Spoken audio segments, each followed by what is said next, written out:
என் உயிரிலும் மேலான ஆத்ம பந்துகளுக்கு எம்பெருமானை பிரார்த்தித்த ஆசீர்வாதம்.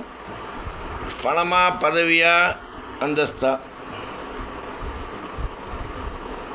இது மனுஷனுக்கு தேவை. அதை நம்ம எப்படி பயன்படுத்துகிறோன்றதை பொறுத்து தான் அது நம்மகிட்ட இருக்கா, போகுமா, இல்லாமல் போயிடுமான்றது தான் ஒரு கேள்விக்குறி. பதவி வந்தால் பணம் வரும், பணம் வரா பதவி வரும், பதவி இல்லை ரெண்டும் வந்தால் அந்தஸ்து வரும். எதையுமே கொடுத்ததை இறைவன், அது எப்படி நம்ம பக்குவமாக அதை பயன்படுத்திக்கிறோன்றதை பொறுத்து தான் இருக்குது. பணம் வந்துடுத்து, பதவி இருக்குது, அந்தஸ்து இருக்குதுன்னு எல்லாரையுமே உன்னுடைய காலுக்கு கீழே வச்சுட்டு நம்ம அவளை அப்படி பயன்படுத்தணும்னு நினைக்கிறது அறியாமைன்னு சொல்கிறத விட மகா பாவம்னே சொல்லலாம். நீயே அழிய போகிறவன். நீ வாழ்ந்த வாழ்க்கையும் ஒரு கேள்விக்குறி, வாழ்கின்ற வாழ்க்கையும் ஒரு கேள்விக்குறி, வாழப்போவதும் ஒரு பெரிய கேள்விக்குறி. வாழ்ந்து முடிஞ்சால் உனக்கு என்ன வாழ்ந்தோன்னு தெரியுது. வாழ்ந்துன்றப்பதை இன்றைக்கி இந்த க்ஷணம் இந்த நொடி தான் உனக்கு தெரியும். அடுத்த நொடி என்ன நடக்க போகிறது இன்னும் யாருக்கும் தெரியாது. அனைத்தையும் கையில் வச்சுருக்கான் பரம்பொருளான சுயப்பதியான ஸ்ரீமன் நாராயணன்.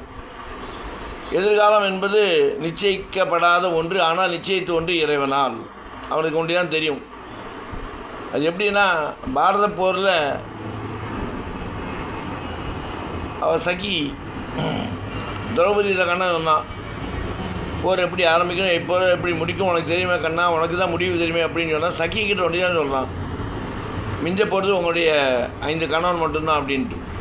ஏன்னா நிச்சயிக்கப்பட்டது, நிர்ணயிக்கப்பட்டது, நிச்சயித்து வைத்தான் பரம்பொருளான சிவன் நாராயணன். அதனால் பதவி வந்துடுத்துன்னு நம்ம ஆடக்கூடாது. பணம் வந்துடுத்துன்னு யாரையுமே ஒரு கீழ்த்தனமாக நினச்சிட்டு உன்னுடைய வேலைக்காரனை அவன் அடிமைத்தனமாக நடத்தாத.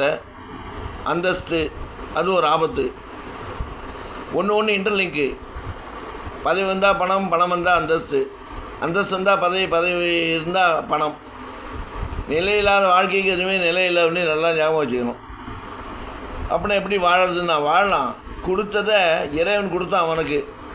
அதன் மூலம் எவ்வளவு நல்லது, நல்லவங்களுக்கு தேவைப்படுபவர்களுக்கு நலிந்தோருக்கு அது செய்கிறது தான். நீ பதவி, பணம், அந்தஸ்து கொடுத்த சரியாக பயன்படுத்த முடியும், பயன்படுத்த வேண்டும். நம்ம தான் எல்லாத்தையும் பெரியவன், நம்மகிட்ட எல்லாம் இருக்குன்னா பதவி, பணம், அந்தஸ்து எல்லாமே ஒரு காலம்தான். அது எப்போ ஒன்று சொல்லாமல் போகும் தெரியாது. ஏன்னா சொல்லாமல் வந்தது தான். நான் படித்து வந்துட்டேன், நான் இது கொடுத்துட்டு வந்துட்டேன், அதிகாரத்தை மிஸ் ஏதோ பண்ண சொல்லலாம். ஆனால் வந்த வேகத்துலேயே 2 மணி வேகத்தில் திரும்பி போயிடும் அது. அப்போ நீ ரோட்டில் தான் நிற்கணும். கொடுத்ததை, கொடுக்கப்பட்டது இறைவனால்.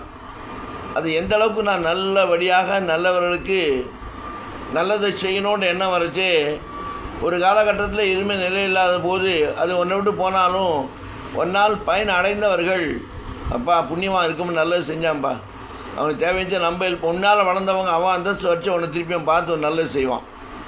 அதான் அந்த 3த்தையும் நல்லபடிக்கு பயன்படுத்தினா திருப்பி நம்மளுக்கே நல்லபடி வரும்.